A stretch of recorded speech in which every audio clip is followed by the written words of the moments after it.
Okay, good evening everyone, and Baruch Hashem, there's been a rain delay so we can have a shir tonight, Baruch Hashem. We're holding over here in Parshas Vayigash, coming to the very end almost of Sefer Bereshis, all the very dramatic scenes between Yosef and his brothers, the reunion of Yaakov Avinu and his son Yosef. I want to focus in on the end of the Parsha, where Yaakov meets Paro, and the exchange of words that take place over there, and very puzzling and very difficult to understand. The Torah is called Torah's Emes, the Torah of truth. And the reason that it's the Torah of truth is because it doesn't hide the truth from the world. Whatever is written inside the Torah is for eternity, for thousands and thousands of years. Any Jew anywhere in the world can open up a Chumash and they can see what it says about the Avos HaKadoshim, our great and holy forefathers. Any person in the world can open up a Chumash, can open up a Torah, can open up a Bible and see the words that are spoken in this week's Parsha. And they require a lot of understanding and thought and delving into, to try to understand why it is that Yaakov Avinu, the great and the holy Av of Klal Yisrael, who's known as the Bechir Shabavos, which means that he is the chosen, the most prizeworthy of all of our forefathers, how it is that some of the words that come out of his mouth and the message that is given is something that for all posterity Klal Yisrael is going to look at, and we're going to learn a lesson from the life of Yaakov Avinu. That, of course, what we should do, because most of his life is spoken about in a way that we should. But perhaps even in this week's Parsha, there's one area, one thing that Yaakov did that we have to learn. It's hard to even say the words because we never ever, Chalila, we can never criticize the Avos HaKadoshim, but there's one thing over here that Chazal seem to have a problem with in the way that Yaakov Avinu expresses himself and his feelings and aspects of his life. We're not big enough ever to criticize the Avos HaKadoshim. They're not human beings like we are. They're not living in Los Angeles in 2025 and going through the same meshugas that we go through on a daily basis. We're talking about Malachi Ashayis, we're talking about angels of Hashem. And they lived on a level, that a madrega that was far beyond and above anything that humankind and mankind could fathom. And we have to be very careful as we tread onto the message that we're going to speak about tonight, and we're going to look through it in the words of Chazal and try to understand what is going on over here. Yaakov Avinu meets Paro. So now it's the end of the 7 years of plenty. The years of famine have begun already in Mitzrayim. Yaakov Avinu comes in, and the moment that he comes in, the Nile River comes rising up, the water starts overflowing once again. Famine is over. Yaakov Avinu brings bracha into the land, and everything begins to go back to its place, and Paro is forever grateful to Yaakov Avinu. Now, Paro sees Yaakov standing in front of him. Vayomer Paro Yaakov, and Paro says to Yaakov, Kama yemei shenei chayecha. How many are the days of the year of your life? Meaning, how old are you? Now, when I was a child, we were always taught that you never ask an older person how old they are. It's probably the rudest thing you can ask of another person. Well, how old are you? So little kids, fine, they're little children, they look at a person, they're older, they may have gray hair, they're a little wrinkly, so wow, how old are you? But when you're an adult, you never go to another person and see them and say, whoa, how old are you? You never say such a thing. So Paro is breaking all the laws of etiquette over here. And the first question, they're meeting each other. And the first question that he's asking Yaakov Avinu is, Kama, I mean, he does it in such a nice poetic way, Kama yemei shnei chayecha. How many are the days and the years of your life? How old are you, old man? Vayomer Yaakov Paro. Yaakov is not thrown off by the question, and he answers immediately. Yemei shnei migurai shloishim u'ma'a shana. The days in the years of my dwelling are 30 years, u'ma'a shana, and they are 100 years. Ma'at v'royim hayu, few and bad were they. Yemei shnei chayai, the days in the years of my life. V'lo hisigu es yemei shnei chayei avoisai b'yemei mugureim. I did not reach the years of life that my ancestors, my forefathers, Avram and Yitzchak, were able to reach in their days of dwelling. Yaakov Avinu answers the question. In fact, I am an old man. That's probably why you're looking at me like that. I'm 130 years old, says Yaakov Avinu. And the days of my life, ma'at v'royim, few and bad. Now this is a very troubling statement for Yaakov Avinu to make for all time in the Chumash, in the Torah. Yaakov Avinu sounds like, certainly on the surface, that he is complaining about the days of his life. The days of my life are ma'at, they were few, v'royim, and they were bad. Meaning, you could answer very nicely compared to Avram and Yitzchak, who lived 175 years, 180 years. So I'm relatively young. I'm only 130. What can I do? I have the Erichas Yamim, the long life that they had. But then he adds the word v'royim, and they were bad. They were raw. Ra means bad, means terrible, bitter years. What is Yaakov Avinu saying over here? He's answering Paro. They're meeting each other for the first time, and he's answering over here in such a way that makes it sound like he's very unsatisfied and disappointed, and he had a hard life, and he's sharing that with Paro. There's a very famous piece in the Sichas Musar, which is Rav Chaim Shmulevitz. He was one of the great Rosh Yeshivas of the Mir before the war and after the war, when they escaped through Shanghai, the miraculous salvations that they went through. He eventually ended up in Eretz Yisrael, and he was Rosh Yeshiva in Eretz Yisrael. And he was famous for his Musar Shmuzim, his drushes that he gave. He was a very massive Talmud Chacham with a very deep, penetrating understanding of the Torah and Chazal, and also man himself, Midas, composition, spirituality, neshama. And he was also a very emotionally in tune person. And many of the writings that Rav Chaim Shmulevitz has, they're just eye-opening ideas of what a human being, what a Jew, what an Eved Hashem is really all about. And he is bothered by these words, but he's not the one that's bothered. Chazal are the ones, as we're going to see, are bothered by the words of Yaakov Avinu. And he starts off by quoting a pasuk in Eicha. Eicha is the book of Lamentations that we read on Tisha B'Av. And the verse says, Ma yis'aynin adam chai gever. Of what shall a living man complain? Al Chatov, on his sins. He should complain about his sins.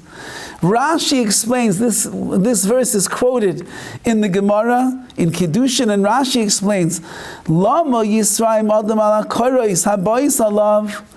Why does a person complain about all of the situations that arise in his life and the different things that come upon him?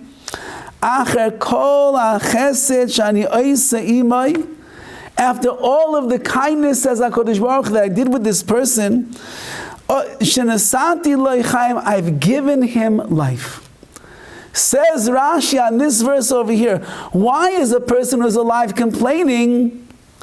I gave him the gift of life, and he complains?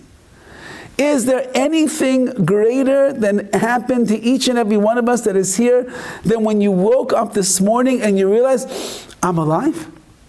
You went through an entire day. I was driving home today from the city to the valley, and I usually take Coanga to get onto the 101, and as I'm pulling up, I see it's marked off. There's police tape and there's police car. It's closed.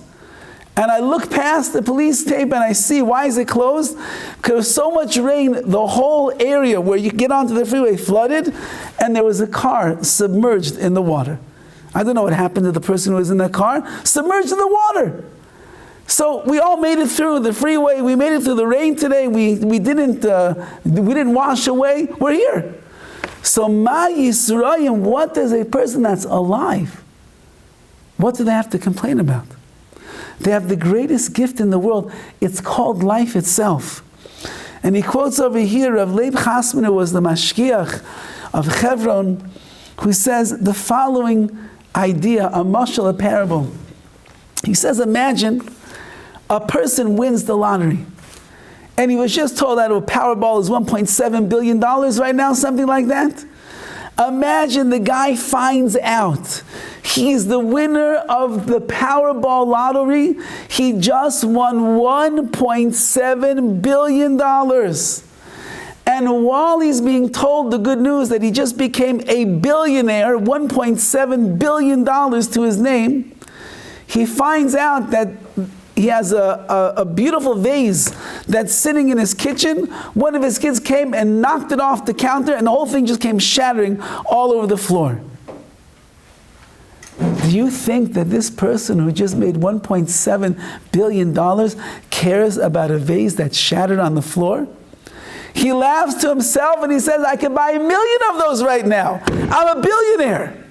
Says Rav Leib Chasman, a person is given the greatest gift in the world. It's called life.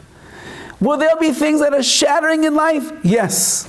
Will there be things that break in life? Yes. Will there be disappointments in life? Yes. Will there be things that are hard to understand? Yes. That's the way that life is going to work. But is that a reason for a person to be Yisroim, to start complaining to HaKadosh Baruch Hu? You're given the greatest gift in the world. You're a billionaire. You have life. The Ribbono Shel Olam, Master of the universe, has chosen you. And He's given you life. He's given you health. He's given you abilities. You can see, you can talk, you can hear. What you can do. Okay, so not everything is going to work out. And there's going to be a little pain and suffering along the way. And things don't always go our way what we would like it to be. All true. But if you have $1 billion, so then if a vase shatters in the kitchen, you laugh it off and you say, you know what? I have so much more.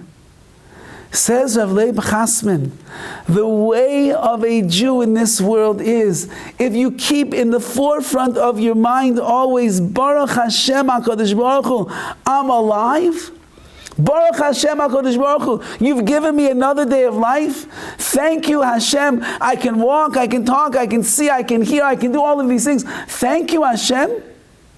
So then all of the little details of life that we're going to go through, the mishaps and the ups and the downs and the disappointments and the upsetting things, all of that will be like the shattering of the vase.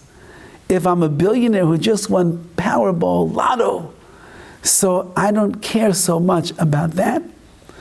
That'll just be, we'll just sweep it away and we'll get ourselves something new and something better.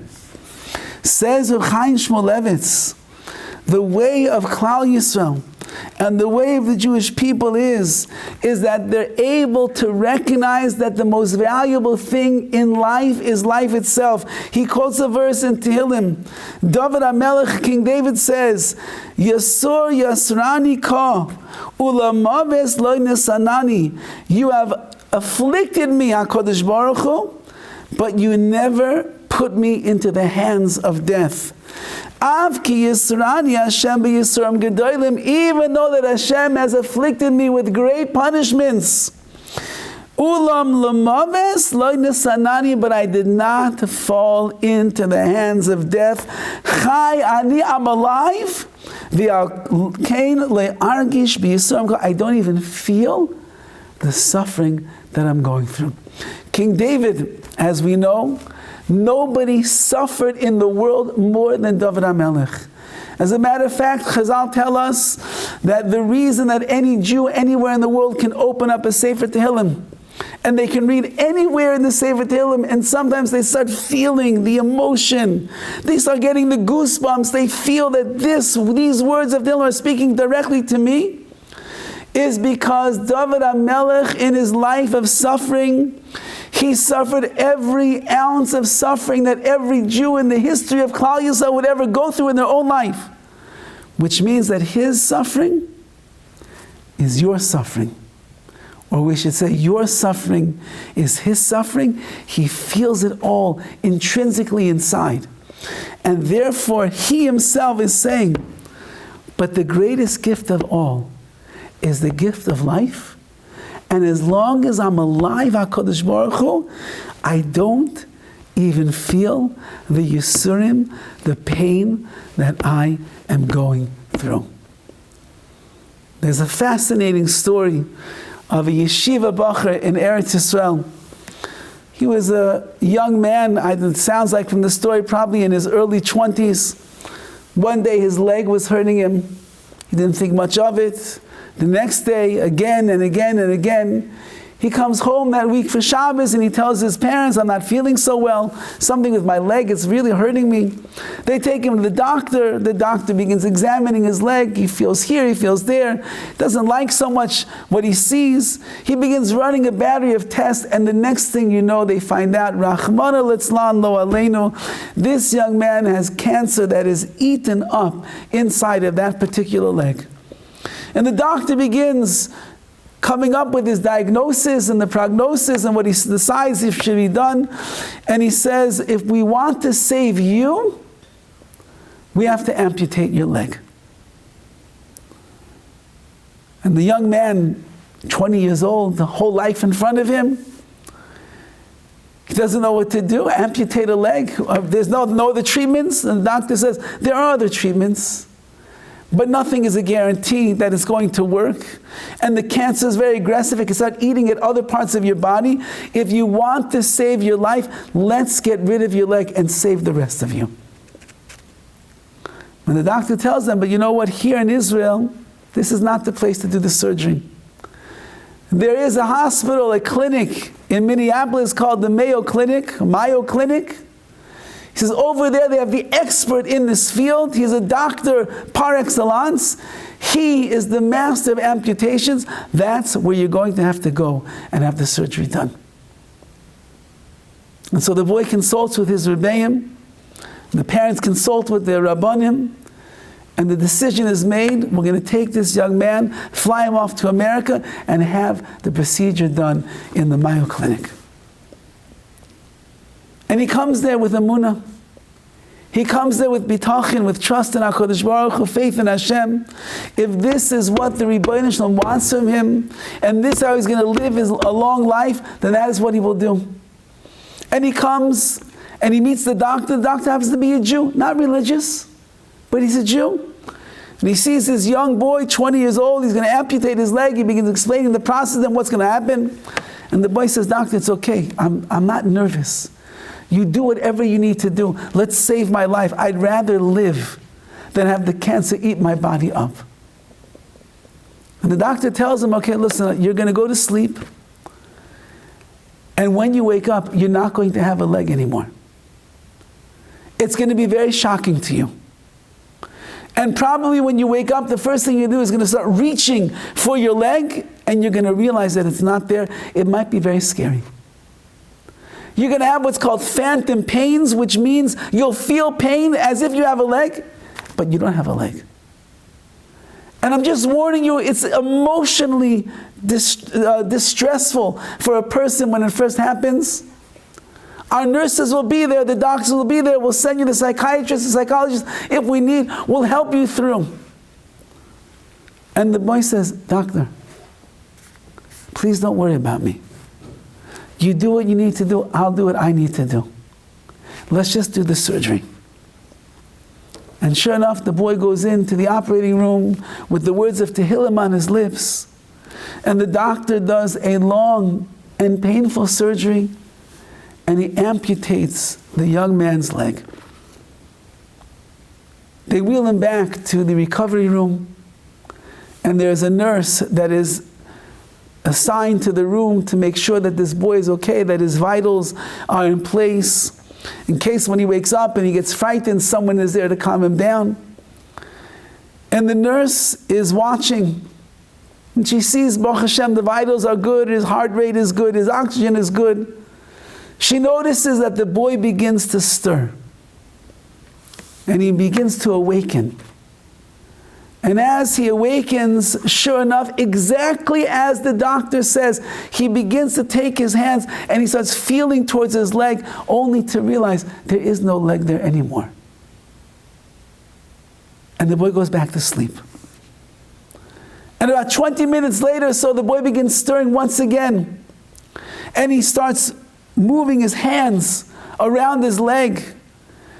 And as he is, his lips begin moving. He's saying something. And the nurse doesn't know. Maybe the boy is going out of his mind at this point. She calls the doctor and immediately, doctor, the boy's waking up. He's saying something. He's feeling his leg. He's saying something. And the doctor, a Jew, comes running into this yeshiva boy's room. And he sees the boy is moving his lips. But instead of looking like he's in distress, the boy is smiling. And the doctor walks over to the boy. And although that he doesn't know so much, he understands that the boy is saying some kind of a bracha, some kind of a blessing. And then the boy opens his eyes. And he sees the doctor standing over him. And the doctor says, "Excuse me, young man, are you saying a blessing?" And the boy says, "Yes, I am."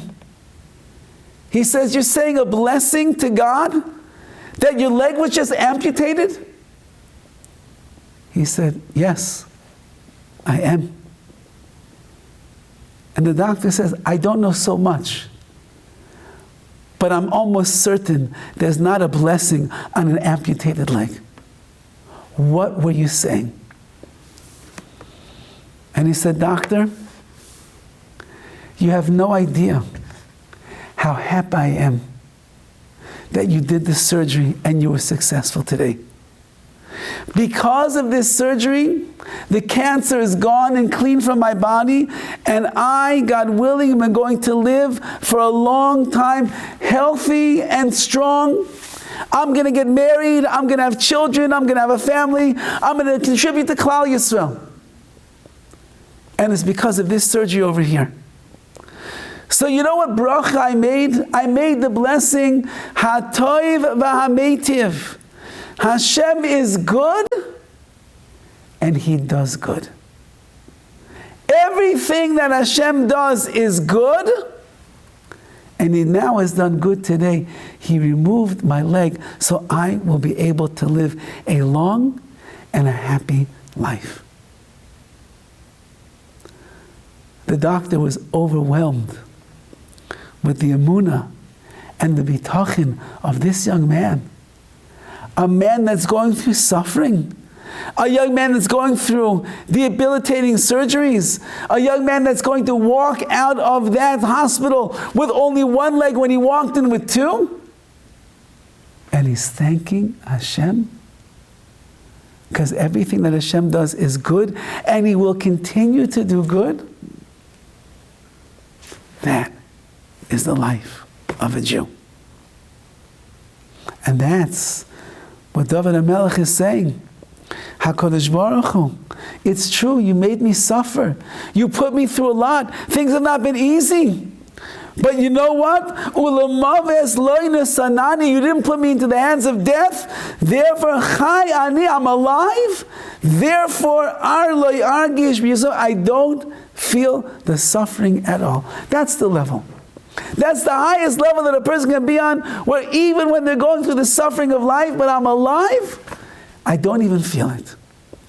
Says Reb Chaim Shmulevitz, if that's the case, Dovid HaMelech came many, many years after Yaakov Avinu. And this story about our young man in Bnei Brak, in Minneapolis, that's happening thousands of years after Yaakov Avinu. So how is it possible that Yaakov Avinu is standing before Paro, and Paro says, "Wow, you look so old. How old are you?" And he says, "I'm not as old as my forefathers." And the reason is because a few and miserable days have I had in my life. Yaakov Avinu is complaining about his life. Says of Chaim Shmulevitz, Chazal tell us in the Midrash the following words.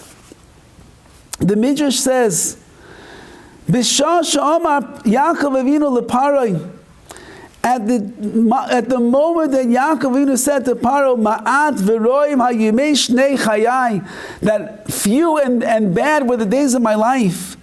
Amar HaKadosh Baruch Hu, Hashem said to Yaakov the following, Ani melatasicho me'esav u'milavan, I saved you, I rescued you from your brother Esav. You imagine what Yaakov Avinu went through in his life. He had a brother named Esav that was chasing him from the womb. I saved you from him. I saved you from your father-in-law Lavan, the most wicked man of the generation, who tricked you 1,000 times in those 20 years. I rescued you from him. You had a daughter whose name was Dinah.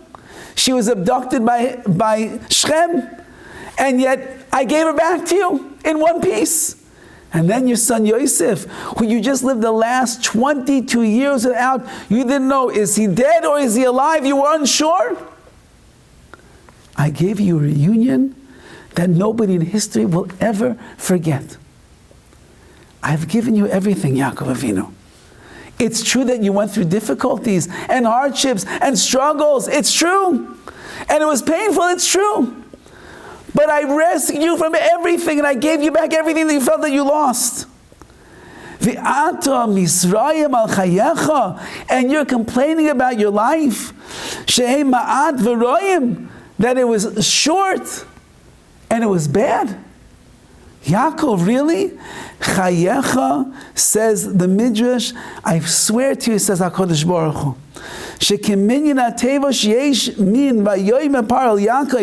from the amount of words that are in these psukim, from when it says that that Paro asked Yaakov, how old are you? Until b'yemei magurai, to the end of your comments, you're going to be, I'll take away all those years of your life. Mida keneged mida, measure for measure. Every word that was uttered in this exchange between Paro and Yaakov Avinu, every word equals a year, and every one of those years I'm taking away from your life. Your forefathers lived to 175, 180. You could have lived much longer, but I'm going to take away the years of your life. And so, therefore, says the Gemara, that what was that? Lamed Gimel Tevos, there are 33 words in these verses, and therefore 33 years of the life of Yaakov that could have been to him, taken away from him, because he complained. Now, again, these are not our words, this is the Midrash. This is Chazal. Chazal are deep in the story. They're deep in the mind of a Yaakov Avinu. They are far beyond the scenes, more than what we can see and we can understand. We would never have any right to say a word against Yaakov Avinu. Yaakov went through Esav, he went through Lavan, he lost his daughter Dinah, he gets her back. He loses Yosef, 22 years. He's living in shambles for 22 years, he gets him back. He had a hard life, he had to work double for his wives. He had 4 wives, 12 sons. He went through everything. If Yaakov Avinu in our mind would say, it wasn't such an easy life, we would say, we got it, Yaakov, you're right. We understand. You had a really hard life. 100 years of hardships. But HaKadosh Baruch Hu says, no. Yaakov Avinu, the chosen one of the Avos HaKadoshim, the forefather of Klal Yisrael, is complaining. Even though it's small what he complains, he's not cursing his life. He's not complaining to HaKadosh Baruch Hu. He's just saying, it's the days of my life were few and they were bad. So says the Midrash, he loses 33 years off of his life. However, says Chaim Shmulevitz, the problem with this is that the words that were spoken from Yaakov to Paro are not 33 words. It's less than that. But the verse, the Midrash is including Vayomer Yaakov Paroi, that Yaakov said to Paro, that Vayomer Paro Yaakov, that Paro said to Yaakov, Kama Yemesh Chayecha, how old are you? The question of Paro is part of the 33 words. That's not Yaakov Avinu complaining. Yaakov, you want to punish Yaakov Avinu, then he's going to lose years off of his life because he complained. So take his words at face value. Yaakov said, the days of the years of my life were few and they were bad. Okay, so we'll take those words, each word is equal to 1 year, we'll take those years out of your life. But why is he getting punished for the statement, the question that Paro asked, Yaakov, how old are you? And he explains, based on the many Bali Taisus, the Ramban, many of the Mefarshim over here, Yaakov Avinu looked like the most ancient, oldest man in the entire universe. Now, he was only 130 years old, only, compared to his father Yitzchak, who was 180, compared to his grandfather Avram, who was 175, he was a young man. And he looked ancient, like he walked out of some antiquities, place of antiquities. His beard was white as you could imagine. The wrinkles were deeply sunken into his face. He looked like the oldest man in the history of the world. And that caused Paro to ask the question, Yaakov Avinu, how old are you? I've never in my life seen someone as ancient and decrepit and wrinkled and white as you are. Why do you look like that? Says Rav Chaim Shmulevitz, the Midrash is telling us that since that Yaakov Avinu went through his life of Yisurim, of suffering, and apparently it affected him in a very, very hard way, to the extent that he looked surprisingly ancient in the eyes of Paro. So that means that itself was part of the punishment that Yaakov is going to receive, because he allowed all of the suffering in his life to make him into this ancient old man. Which means that the Torah would expect of a Yaakov Avinu that even though that he had the hardest life of all of the forefathers, he went through much, much more suffering than anybody else. But on his level, who he is, what his life is all about, the man of truth who sits in the tents of study, who believes strongly in HaKadosh Baruch Hu, and sees that he has a life of suffering, he knows that that's all part of what his life is going to be. If he would have accepted it the way that Dovid HaMelech, King David, accepts it, and like we said in the words of King David, Chai ani amalai v'al kain lo argish b'yisur, I don't even feel the suffering, then Yaakov Avinu, it's true he would have gotten gray, and he would have gotten old, everybody gets old, and he would have had wrinkles, and he would have had all that, he would have been maybe a little hunched over, and maybe would have been a little shorter than he was when he was a young man of 60, it's true.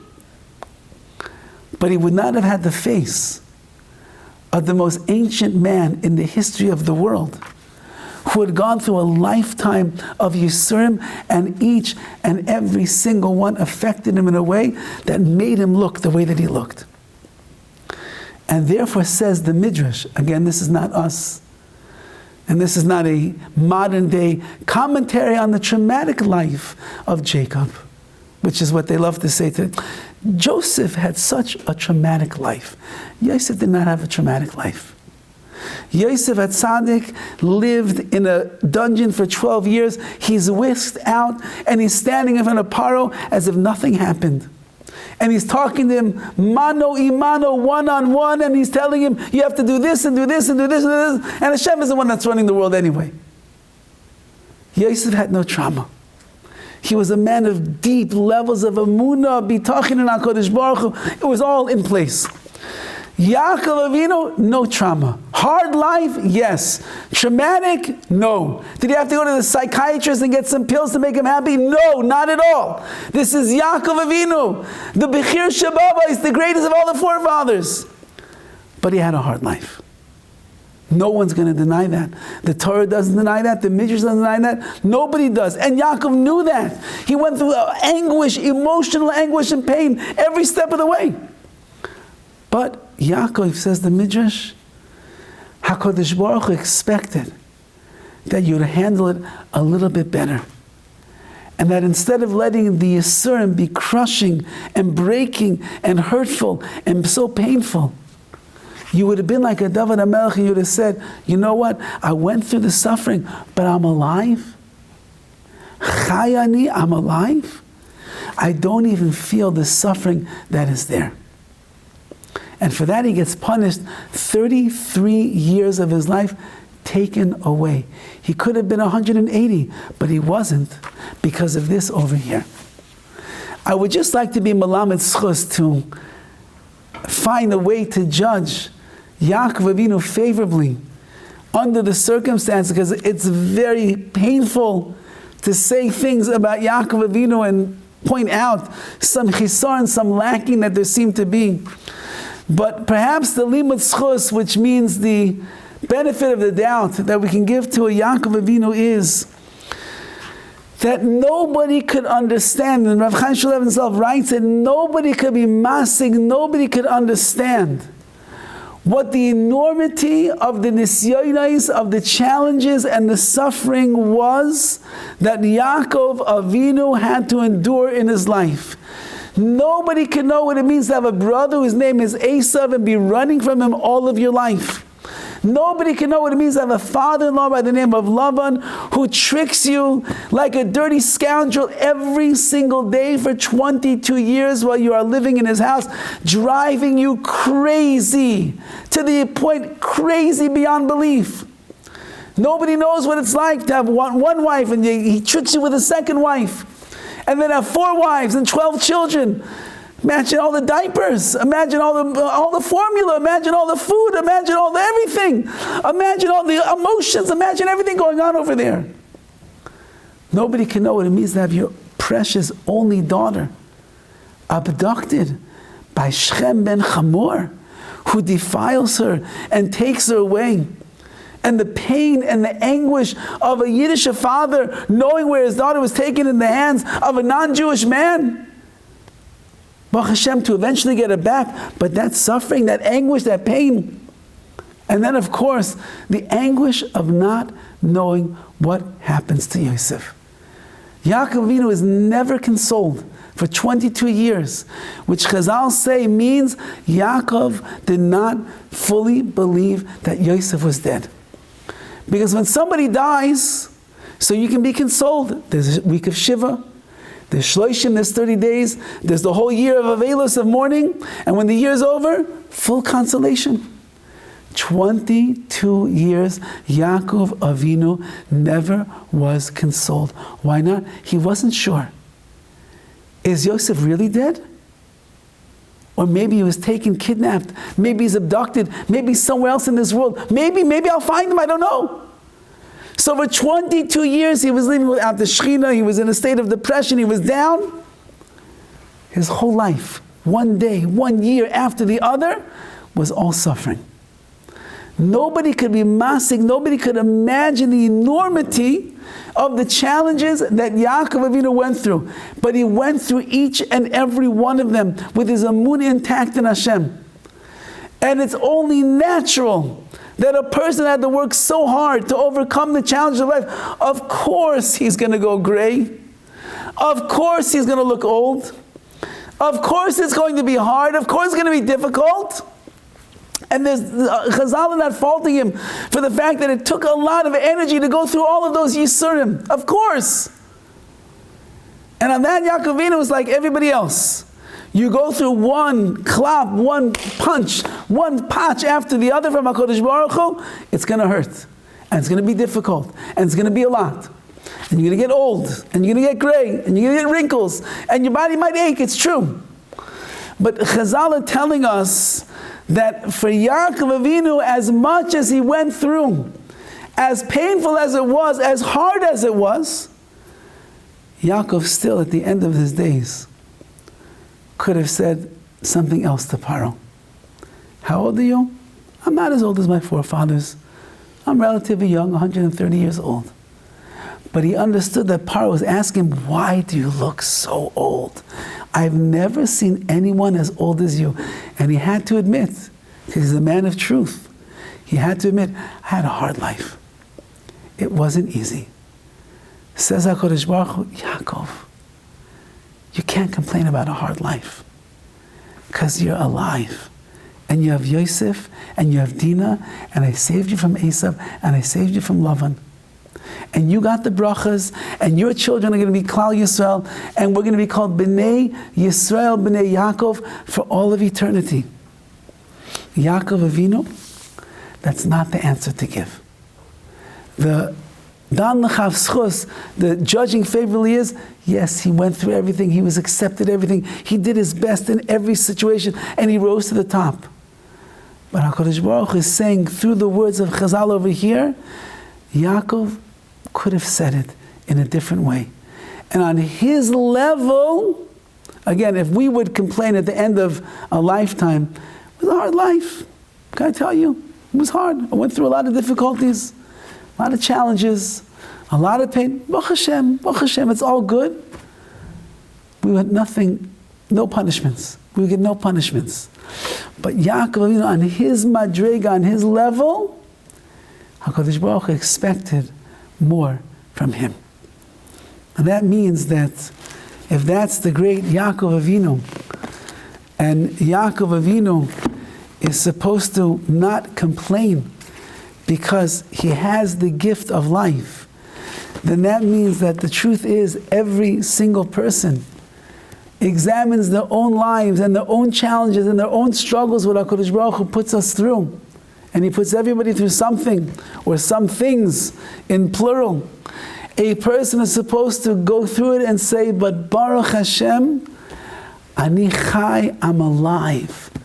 And as long as I woke up this morning and I'm alive and I could drive through the streets and there was safe and sound in the sleek streets of Los Angeles with all the rain, and as long as I can come here tonight and I can learn and I can hear and I can see all these things, and I can have hands that work, and I put my hands in my pockets and pull out the keys and get in my car and drive home, and I have a place to go to and there's food on the table, all those things, Baruch Hashem. HaKadosh Baruch Hu, you've given me so much. You gave me life, a life that is worth living, a life that is worth leading, and therefore sometimes the vase shatters on the ground. Yeah, but I just won lotto, $1.7 billion. That vase is not worth anything. I don't even feel 1 ounce of distress or pain or loss over the vase because I've got so much more in my hand. Says Rav Leib Chasman, when a person sees the gift of life, the bracha, the blessing of life, when things are shattering in their life, when things are not going the way that they want to, I don't even really feel it because I have so much more. I'm a billionaire of life. I want to leave you off with one final story over here. A beautiful ma'isa of a chashav yid in Eretz Yisrael by the name of Ezra Barzel. He's a classic Yerushalmi. I don't know if anybody knows what a Yerushalmi looks like in the streets of Mei Sharim and Geula. Next time you go to Eretz Yisrael, you ask somebody, what is Yerushalmi? He'll point to you. It's a erlich yid, beautiful smile, pay is down to here, a nice hat and a beard, and goes along simply with HaKadosh Baruch Hu. Reb Barzel was such a person. But at the end of his life, he was suffering tremendously from Yisurim, from all of the different pains and the aches and his body shutting down and the like. One day, a friend of his by the name of Reuven Karelenstein came to visit him. And he sat down next to his friend Rav Ezra, and he wanted to have a conversation with him. Now Rav Ezra's son was also sitting there, but at this point Rav Ezra, much of his body had shut down. His vitals were beginning to shut down, but even worse than that perhaps was, he could no longer even speak, and he couldn't hear so well either. And so this Rav Karelenstein is sitting down next to him, he's trying to talk to him, and every time that Rav Ezra tries to express himself, the words are coming out slurred, and nobody can understand. And as much as Rav Reuven Karelenstein is trying to understand him, he says, you mean like this, like this? No, nothing. So with a little bit of his strength that is left, this Rav Ezra leans over to the nightstand next to his bed and he pulls out a siddur and he opens up to Hallel, which we just said these words for 8 days on Hanukkah. There is one of the paragraphs, you don't say it all of the time. On Rosh Chodesh you don't say this. On the last 7 days of Pesach you don't say this, but on the 8 days of Hanukkah we said this paragraph. Loi lanu. Loi lanu Hashem, loi lanu, not for our sake Hashem, ki l'shimcha tein kavod l'chasdecha, to give honor to your chesed. And then it says in the verses the following, Atzabeihem kesev v'zahav. Their atzabeihem, their idols, are made out of kesev, out of silver and gold. Maisi de'adam, they are the handiwork of man. Pelehem v'lo yidabeiru, they have a mouth, but they can't speak. So Rav Ezra is pointing at the words in Hallel. They have a mouth and they can't speak. And then he goes, I have a mouth, I can't speak. Pelehem einayim v'lo yiru. They have eyes, but they can't see. Oznayim v'lo yishma. They have ears and they can't hear. Can't hear. He's pointing to his own ears, he can't hear. Aflehem v'lo yirichu. They have a nose, they can't smell. He's pointing to his nose, he can barely smell. Yedeyim v'lo yimishu. They have hands, they can't use them. I can't barely do anything with my hands. Ragleim v'lo yalechu. My legs, I can't go anywhere. He's pointing to his legs, I can't. So he's looking at the words and he's pointing to his legs. V'lo yegu b'groinam. And they have nothing, they can't even utter a sound from their throat. So he has nothing. And he's looking at the words in the Tehillim, in the Hallel, and he's pointing to every part of his body. It doesn't work, just like it says about these idols over here. And then it says, Kamayim yu oisayim, like them should be their makers, meaning that the makers of all these foreign gods, they should be nothing as well. So he's looking at his friend, Rav Karelnstein, and he's looking at himself, and he's looking at the words in Hallel, and he's asking the question, the unspoken question, what is different about me and these foreign gods, these idols? They can't talk, I can't talk. They can't hear, I can't hear. They can't use their hands, I can't use my hands. They can't run, I can't run. What is the difference between me and them? And at this point, with as much excitement as he can muster up, he begins pointing to the next 4 words in the next 3 words over here in the Hallel. Yisrael betach b'Hashem. Yisrael, the Jewish people, they trust in Hashem. And he keeps pointing again and again and again. Yisrael betach b'Hashem. Klal Yisrael, the Jewish people, they trust in Hashem. And he was telling his son and his friend the following words. Maybe my mouth doesn't work. Maybe I cannot hear. Maybe my hands, my feet don't go anyplace. I can't do anything. I'm no better than these idols. But I have one mila, I have one thing that makes me eternal over everything else.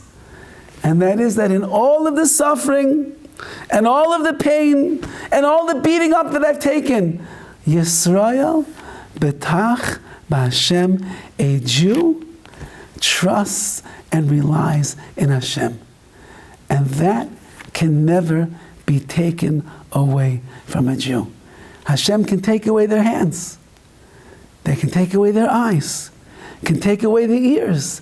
Take away the nose they can't smell.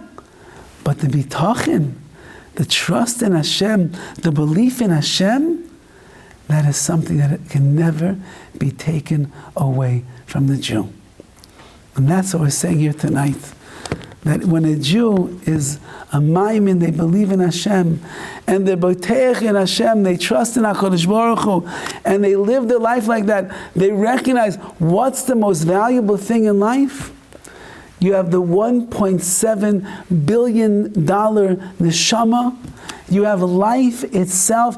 It's worth more than anything in this world, because when you're alive, you can accomplish more and more and more. And maybe, just maybe, the struggles and the yisurim and the suffering and the difficulties that a person is going to go through, maybe that itself is what's going to make your life even more magnificent in the eyes of HaKadosh Baruch Hu.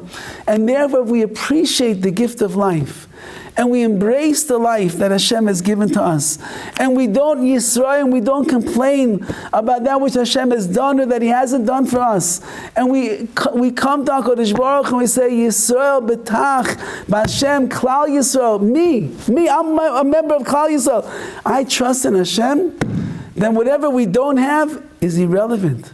Because if we have bitachon, if we have trust in Hashem, we have everything. And that's the way that Dovid lived his life. He had so many yisurim, so much suffering, but he said, I don't feel a thing, because all I feel is the gift of life. May we be zeichem yetz Hashem, that Hashem doesn't have to bring yisurim and suffering. He doesn't have to bring difficulties and hardships upon a person, that we shall Kodesh Baruch Hu, we appreciate and we love the life that He has given us the way that it is. And even if there are these struggles that a person, because everybody has to go through in life, but we don't let it make us into ancient, antiquated people. Rather, it's just mechazik us in our appreciation of Hashem, of life, of HaToiv, HaMeitiv. He is good and He will continue to do good. And Bez Hashem, and that's zechus, as Yaakov Avinu and his family end up becoming the pioneers of Mitzrayim. And from the beginnings of Egypt comes the ultimate geula, the redemption of Klal Yisrael. If we recognize all of the gullus, all of the exile that we go through personally in our lives, and we use it in the right way to appreciate the life that Hashem has given us, that'll bring us into the ultimate geula, a geula hanefesh, a geula for ourselves, a geula for our families, and the ultimate geula for Klal Yisrael, who recognizes that the gift that Hashem wants to give to everyone is Yisrael betach b'Hashem. Trust in Hashem, live life accordingly, and be'ez Hashem Yisbarach, we should be zeicha to find favor in the eyes of Hashem in everything that we do.